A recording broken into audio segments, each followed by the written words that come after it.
Okay, question 6 is the sampling question, and we have a lift and it can only carry 1,000, and we have a number of people in it who are 75 kilograms, and they each have a standard deviation of 8. So we have these people in the lift, and these people in the lift all have the same average, but they've each got a standard deviation of 8. Now, this question comes from chapter 15. If I jump over into chapter 15, so do we have linear combinations of n independent random variables, or do we have linear combinations of 2 random variables where they have a multiplier? And the situation is this down here, because each person in that lift has their own standard deviation and their own weight that has been determined independently of each other. We don't have a situation where they're tied together, or that they've put on some weight and increased their weight by a factor. So we don't have an increasing of a random variable by a factor. We have independent random variables. And the difference between this one is that each of the people has a multiplier by 1. So if I go back to the question, I'm going to have a range of people. I don't know how many, because that's what the question's asking, but each of them are going to be added together separately. So the expected value of the total is going to be n lots of the expected value of 1, so 75n, and the variation of the total will be 1 squared times the variation of each of them, which is also 64 times n. So the standard deviation is 8 root n. I'm looking for the bottom 1%, less than 1% chance to exceed. So I'm looking for this to be 1.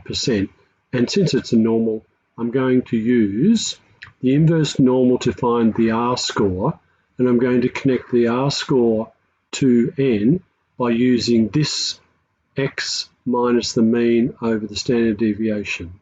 And then that gives me 12.45. And since I'm looking for the maximum value, 12 is going to be the maximum value.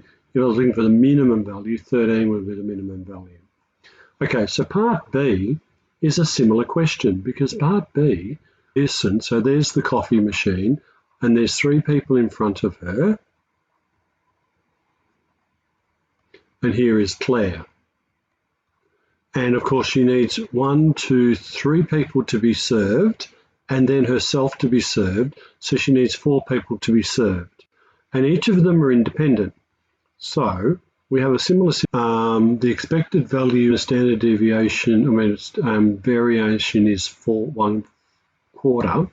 So I've got 4 people, Claire plus 3 in front of her. So 4 lots of 2 is the expected value of all of the people is 8. And I'm going to do 1 squared times each of them. So therefore my variation is 1, so my standard deviation is 1. Now I'm looking for the 4 people to be less than 7.5 minutes. So it's a normal, minus infinity to 7.5. I've got a standard deviation of 1, and I've got a mean of 8, and there's my probability.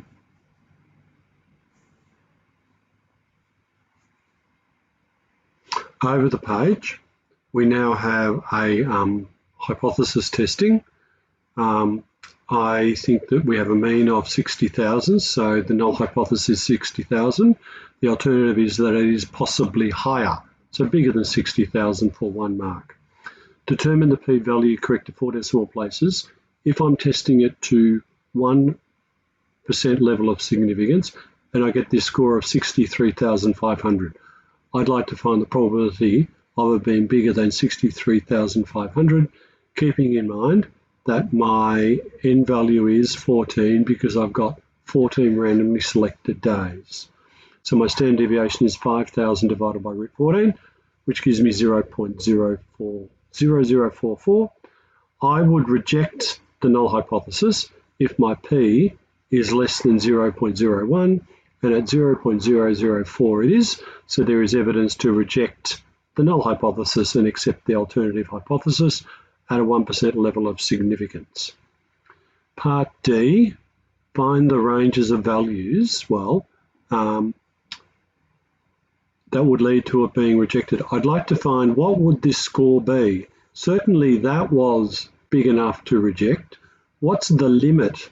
So I want a Z value of this using a right end 0.01 for the normal distribution, and then I'm going to set x minus 60,000 over the standard deviation to equal that value, and find the range of values of the mean that would lead to, so x bar being less than or equal to 63109 is going to do it.